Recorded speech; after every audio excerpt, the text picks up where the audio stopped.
Chapter 13. "Rob!" Cody cried, her voice revealing her shock. "Hi." He stood on the bottom step, one hand resting on the slender railing. The bright sunlight made his auburn hair glow. He peered up at her, his expression serious. "Rob, I thought—" What did I think? Cody asked herself. That it was my dead sister knocking on the door? Maybe I really am crazy. "Just wondered how you were doing," Rob said. "Okay, I guess," she backed up, motioning for him to come in. He climbed the steps quickly and lowered his head as he stepped into the narrow trailer. "Bad morning, huh? Did you hear anything about Joanna? Is she—" Before Rob could finish, Cody threw her arms around him and pressed her mouth against his. "Hold me," she whispered. "I need you to hold me." Then she kissed him again. Cody had never done anything like that in her life. Callie had always been the bold one, the aggressive one, the one who took action. Cody had always stood back enviously and watched Callie as Cody made sure she got everything she wanted. But now Cody had acted on impulse, had acted because she felt so strange, so frightened, so needy. Rob didn't seem to mind. As she lowered herself to the couch, he dropped down beside her, wrapping his arms around her waist, and kissed her. They were still wrapped in each other's arms as the door swung open and a figure stepped quickly into the trailer, clearing her throat loudly. "I guess you didn't hear me knocking," Persia said.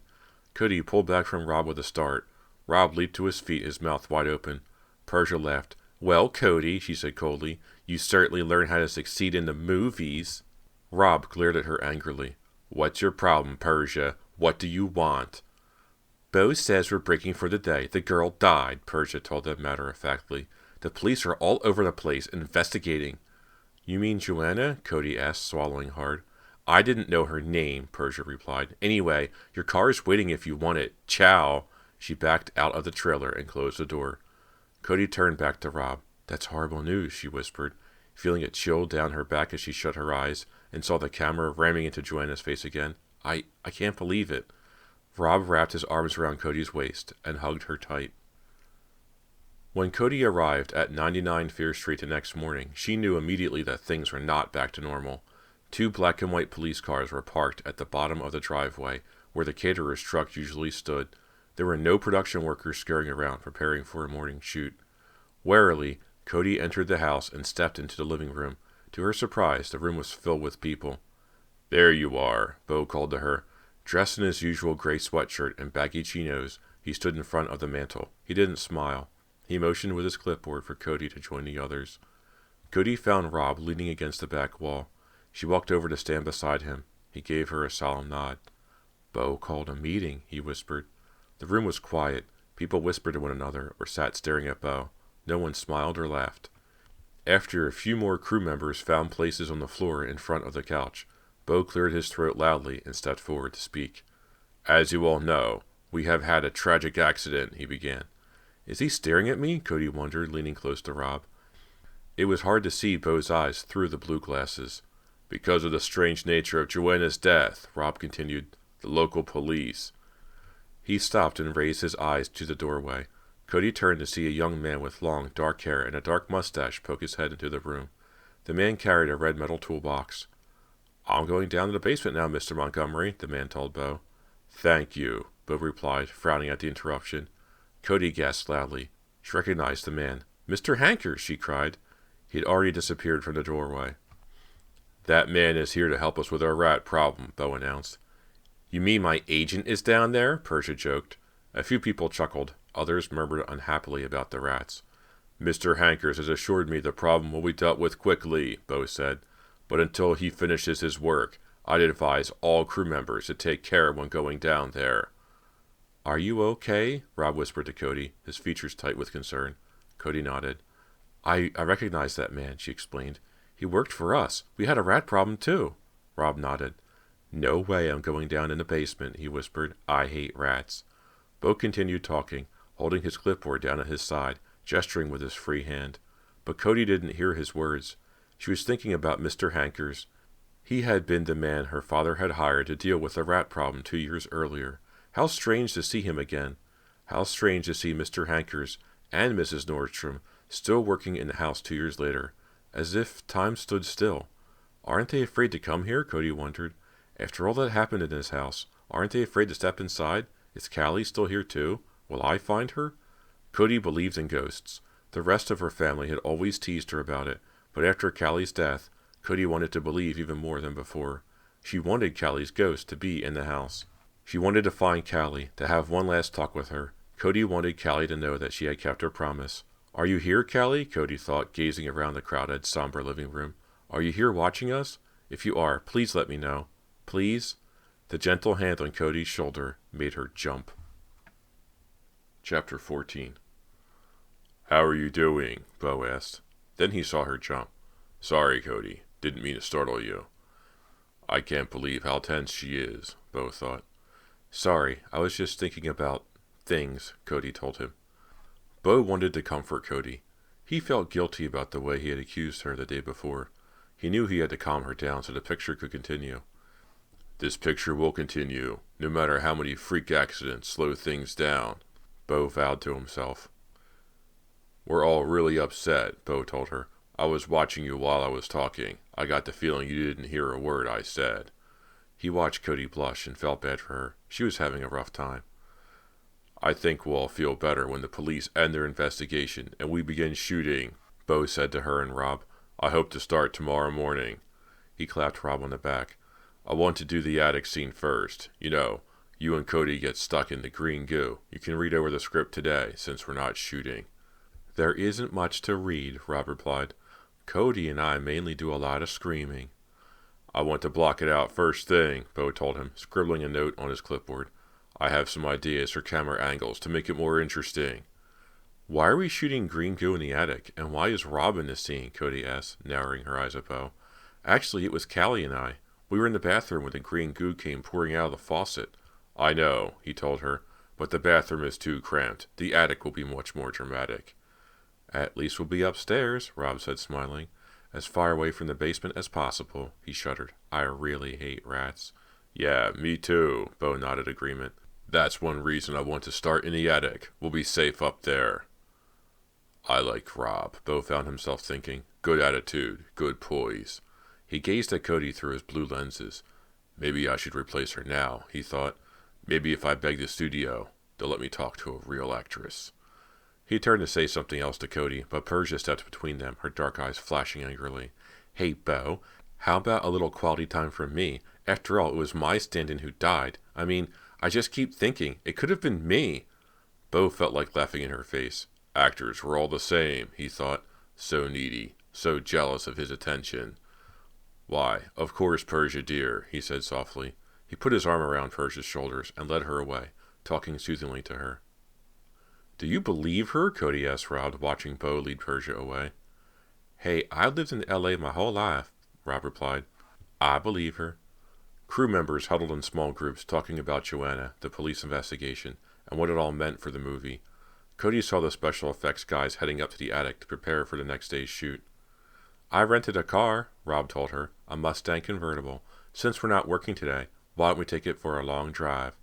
Cody smiled at him. "You're a lifesaver," she declared, taking his hand. "Let's go." They climbed into the little car and drove north along the highway that led out of Shadyside, through small towns and past miles and miles of farms, the green fields seeming to stretch on forever. With the top down, Cody slumped low in the seat, enjoying the warmth of the sun on her face, letting the wind flutter her blonde hair behind her. Neither of them spoke much. It felt good just to drive, to be moving farther and farther away from 99 Fear Street and its dark horrors. They had lunch at a diner built from an old railroad car. Rob told her stories about growing up with a father in the movie business. "Sometimes it was great," he told her. "We never had to worry about money, and my parents gave me everything I wanted." "But sometimes it wasn't so great," Rob admitted. "They gave me lots of stuff, but they were never around much. I mean, they didn't spend a lot of time with me. Sometimes I felt as if I was just one of my parents' possessions. They'd trot me out at parties and show me off. It was like, 'Look, we own one of these too.'" Cody didn't have to tell Rob about her life. He already knew a lot of it. She sat back in the booth and listened intently as he talked. It felt so good not to be thinking about the movie, about the tragedy of the day before, about Callie. It was evening as they drove back to Shadyside. The wind carried a chill. Low clouds had rolled over the sun and were threatening rain. Cody guided Rob to a spot called River Ridge, a high cliff overlooking the Conanoka River. It was a popular makeout spot for students at Shadyside High, Cody knew. But early in the evening, with the clouds threatening rain, the Mustang was the only car in sight. As soon as he shut off the engine, Rob leaned over and kissed her. Then he wrapped Cody in a hug. They held on to each other for the longest time. Neither of them moved. Neither of them whispered. Neither of them wanted to let go. What a beautiful day this was, Cody thought. I feel so relaxed now, so peaceful. When the rain started to fall, softly at first, then as a hard, steady downpour, Rob jumped out and pulled up the top. He was drenched by the time he climbed back in the car. He kissed her, a long, rain-wet kiss. Then he whispered, "Let's go back to my room and rehearse." Cody started to say yes, then realized she didn't have her script. "I left it in my trailer," she told him, wiping raindrops off his forehead with her hand. "We can share mine." She shook her head. "It's better if I have mine. I like to make notes on it. Just drop me at the trailer, okay? I'll get the script. Then we'll go to your room and rehearse."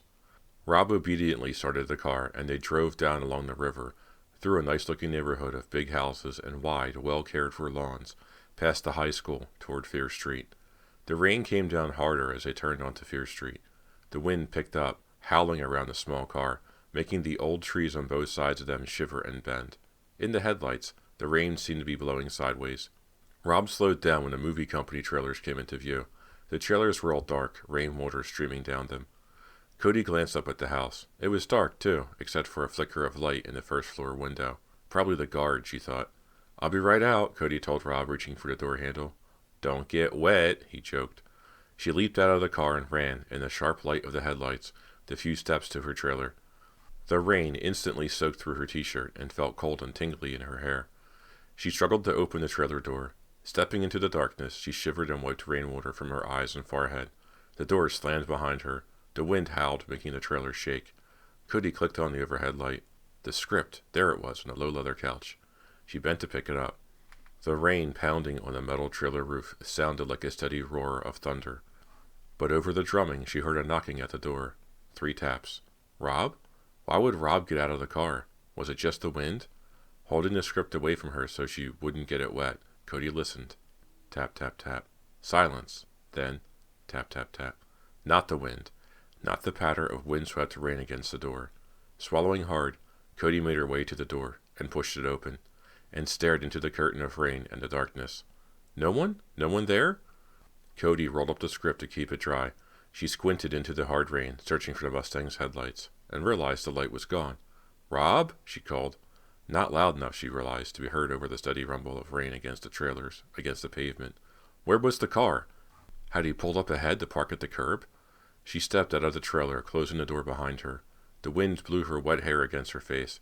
Sweeping it back with her free hand, she searched for Rob's car. Not there. Her heart began to pound as she stepped off the bottom step.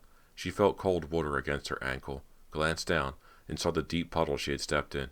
"Rob, where are you?" she called. He wouldn't leave her in the rain. He wouldn't. And then, as the wind howled through the shivering trees, Cody heard the whisper. "Cody, here I am." "No!" Cody covered her mouth with her free hand. The cold rain washed over her. "No!" Just the wind. Just the wind of my imagination. "Cody, I am here. I am with you." Cody held her breath, struggled to see through the dark, shifting curtains of rain. It's Rob, she thought suddenly. Rob playing some sort of cruel joke. But the whispers rose over the wind once again. Cody recognized her sister's voice. "Cody, I am with you. It's me. Callie." "Callie, is it really you?" Cody screamed. She felt all her muscles tighten. She felt as if her chest were about to burst. Happiness, excitement, fear, all at once. All mixed together. "Callie!" she cried. "Callie, I can't see you. Where are you?" Chapter 15. The rain swept down. The wind howled, and the voice whispered again. Follow me, Cody." The trailer shook behind her. Cody watched a jagged bolt of lightning crack over the trembling trees. "Follow me, now." Water ran down Cody's face. She squinted through the raindrops, trying to catch a glimpse of her twin sister. Where are you?" she stammered. "I can't see you, Callie." "Follow me. I am with you. Follow me now." The script fell from Cody's hand into the deep puddle at her feet. As she began to follow the voice toward the house, a strong gust of wind rushed forward to meet her. It pushed her back as if trying to keep her away. But Cody knew she had to follow her sister's whispered commands. Cody had no choice. This was why she came back. She had made a promise to Callie, and no wind or rain or bolts of lightning would stop her from keeping that solemn promise. Bending against the swirling wind, Cody made her way through sheets of rain up to the gravel driveway. Callie, are you still here? Is it really you? She shouted over the thunderclap that shook the trees. No reply. Rainwater poured through a broken gutter over the porch, splashing noisily onto the walk. Orange light flickered in the rain-smeared living room window. Callie, are you here? Again, Callie's voice rose on the wind, a whisper, a faint beckoning whisper that Cody had to struggle to hear over the roar of the rain. This way, Cody. Come this way. Cody stepped around the splashing water from the broken gutter, onto the porch, out of the wind. With a hard shiver, she pushed open the front door and stepped into the warmth of the house. This way, Cody. The voice sounded stronger in the hallway, out of the wind and rain. Callie, it really is you! Cody forgot her fright as her excitement took over, the excitement of this impossible reunion. This way. Don't stop. Callie, Cody called out to her. After you died, I saw you watching from the window. I promised I'd come back. Did you hear me then, Callie? Did you hear my promise? Silence. Cody realized she couldn't stop shivering. She pushed both hands back through the soaked tangles of her hair, sending a shower of raindrops to the carpet. Then she wrapped her arms around herself, struggling to stop the cold, wet chills. Callie, where are you? Can I see you? Follow me, Cody. I want to see you too. Callie, it sounds like you, Cody cried, her voice trembling from the shivers that convulsed her body. Why can't I warm up, Cody wondered, following the voice to the back hall. Why can't I stop shivering? I've missed you so much, Callie, she told her sister. I always thought about you every day, every single day. Somehow you were always there, always beside me, always in my mind. I thought about you too, the voice replied, but without any warmth. I thought about you too, Cody. The words came out icy and hard. Cody hesitated at the door to the basement. Are you down there, Callie? No reply. Cody raised both hands and wiped rainwater from her forehead and eyebrows. If only I could stop shaking, she told herself. She pulled open the basement door and peered down the dark stairs. Pale light reflected off the gray stone basement walls. Are you down there, Callie? Yes, I'm down here. Come down, Cody. Come and find me. Holding tightly to the railing, Cody began to lower herself down the steep, narrow steps. Her sneakers squished on each creaking stair. She stopped halfway down, remembering the rats. Callie, are you really down here? Can I see you? Come and find me. Hurry, the voice urged sharply. Yes, Callie was down in the basement. Cody's temples throbbed. Her legs felt weak as she made her way to the basement floor. Shadows moved in the pale light. The gray walls appeared to tilt as Cody took a step, then another. Callie, her voice came out small and frightened. Can I see you? A scraping sound, close by. Was it a rat? Rain pounded against the small window pane above Cody's head at ground level. Callie? Cody took another step into the basement. She saw several large wooden storage crates piled one on top of the other over the floor. A wisp of light flickered behind a tall tower of crates. Callie, are you back there? Cody asked meekly. Silence. The light flickered. Something scuttled across the concrete floor. The wind splattered rain against the tiny basement window. Here I am, Cody. I've waited so long for you. Oh, Callie! Cody exclaimed, her voice trembling with emotion. With a hard shiver, she rushed toward the flickering light, but her leg struck something hard, and she stumbled over it. A low wooden crate. Ow! Cody cried out, landing hard on one elbow. Pain shot up her arm and down her right side. Rubbing her elbow, she pulled herself up to her knees. Callie, are you here? Staring toward the cartons, still on her knees, Cody saw a dark shadow roll across the floor. As the shadow rolled over her, Cody started to scream, but a hand clamped itself tightly over her mouth. Chapter 16. Shh! She felt hot breath on her cheek. She wanted to scream, but the hand held on tightly. Cody tried to duck away, but she felt so panic-stricken her muscles wouldn't cooperate. She lowered herself to the floor in surrender. The hand loosened its grip. She turned and gazed into Beau's stubbled face. He had a finger raised to his lips. His eyes flared excitedly in the eerie, pale glow of his penlight. Cody, what are you doing down here? He whispered. You scared me to death, she managed to choke out angrily. She jumped to her feet and crossed her arms protectively over her chest as she glared at him. Answer my question, he insisted, his eyes studying her wet clothes, her disheveled hair. What are you doing down here? Cody stammered. How could she explain that she had followed her sister's ghost? What are you doing down here, Beau? She demanded instead. I have a right to be down here, he said softly, still studying her. I have work to do for the production, but Cody... You're here all by yourself? So late? She insisted. Cody, I work very late hours. It's part of being the director. But I really have to ask you to explain yourself, Beau said, his expression growing stern. The security guard said he caught you in the house the night before last, Beau said, rubbing his stubbled jaw thoughtfully. And now, here you are again. I don't want to believe anything bad about you, Cody, but I have to know what's going on. I can't really explain, Cody started to say. He shook his head. You have to explain, he told her. He took her hand and squeezed it between his. Oh, you're so cold, Cody. Cold and wet. I know. I was out in the rain. Perhaps we should get out of this house, Beau suggested. Perhaps we should go back to the hotel, and you can tell me why we keep finding you in places where you don't belong. He held on to her hand, but Cody realized it wasn't a friendly gesture. He was trying to frighten her. He suspected her of doing something wrong, of being up to no good, and he was trying to intimidate her, to frighten her into confessing. Should we talk back at the hotel? He repeated, holding her hand tightly. Cody hesitated. This picture is very important to me, Cody, Beau said, squeezing her hand. It's very important to my career.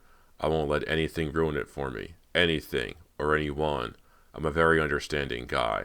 I always try to think of the best of people, but finding you down here... It's hard to explain, Cody interrupted, but my sister... She stopped when she saw the light flash on the label on the wooden crate that Beau was leaning on. She squinted at it to make sure she'd read it correctly. Then she saw the same label on the crate beneath it. Beau, she cried, unable to hide her surprise. These boxes, they're filled with explosives. His expression changed instantly. His eyes narrowed and his mouth tensed. Cody, he whispered, leaning toward her menacingly. I'm really sorry you saw these. Chapter 17. Cody drew back. Beau, you're frightening me. Why are you staring at me like that? His expression seemed to soften in the dim light. I'm sorry. It's just that you weren't supposed to see these. He patted the top of the wooden crate gently. But I don't understand, Cody choked out. So many boxes of explosives. I don't want anyone to know, Beau repeated, scratching his hair, tugging back his ponytail. It's supposed to be a secret, Cody. I just moved these crates down here tonight. She lowered her eyes to the label on the crate. The first word up at the top was danger. I don't want the cast to know the ending of the film, Beau said, leaning on the crate. That's why I didn't pass out the last 10 pages of the script. You mean? Cody started to ask. He pulled off the blue glasses. I'm going to blow up the house, he revealed. It's going to be an incredible explosion. I'm really going to do it. Boom! He gestured with both hands, the light waving drunkenly. Cody stared at him, startled by his sudden enthusiasm. But you've got to swear to keep it a secret, Beau said, lowering his voice. I want genuine surprise in the faces of my actors. I want to see real horror on their faces when a house goes up. Do you understand? Cody nodded. Yes, but... She heard scuttling sounds behind her in the darkness, scratching, a soft hiss. The sounds sent chills down her back. I have to get out of here, she thought. I have to get back to the hotel and into some dry clothes. I won't tell anyone, Beau, she promised. Really, my lips are sealed. She ran a hand across her mouth in a zipper motion. He studied her in a low light. It doesn't matter that you know the ending, he said, thinking out loud. You're Callie. You're already dead when the house blows up. Callie, Cody thought. Callie led me down here. Her voice... Of course, Callie is still in the house, Beau continued, staring hard at her. You blow up in the house. Hey, maybe we see you explode too. You know, your head shoots up in the air. Your arms and legs go flying off in different directions. Cody let out a low cry. Sorry. You have too many real memories here, huh? Cody nodded. Yes, my sister. He reached out and took her hand again. If you're having trouble dealing with all this, Cody, I can make a cast change. Persia is ready to step into your role, as you know. You could take a smaller part. You could play yourself. Then the pressure would be off, and... No! Cody interrupted shrilly. No, no way. I know Persia is dying to take my part away from me, but I'm playing Callie, Beau. I'm playing the part. It's very important to me. Okay, he backed off. I'm just trying to understand you, Cody. His expression hardened. You still haven't explained why you're down here. I explained why I'm here. I was checking to make sure these explosives were stored properly, but I still haven't heard why. It's because of my sister, Cody blurted it out. Beau's mouth dropped open. He started to say something, but changed his mind and waited for Cody to continue. Callie called to me, Cody told him, outside. I heard her voice. She told me to follow her. She led me into the house. Her voice led me. And... Cody stopped. You don't believe what I'm saying, right? You think I'm totally messed up. Beau shook his head. Go with it, he said enthusiastically. I like it. Maybe we can add it to the script, you know, the scene when you come home after Callie's funeral. Go on, Cody. Go with it. I'm not making it up, Cody screamed, feeling herself lose control. It's real, Beau. It's not part of the movie. She heard the soft scuttling, the scratching sounds again. Closer this time, and in front of her. Somewhere in front of her. Finish the explanation, Beau insisted. The voice led you down here, and... They both saw the dark form leap off the top of the crate, a fat gray rat. Cody saw its red eyes first, then its pointed teeth. Before she could raise her hands to protect herself, she heard its shrill hiss as it leaped for her throat.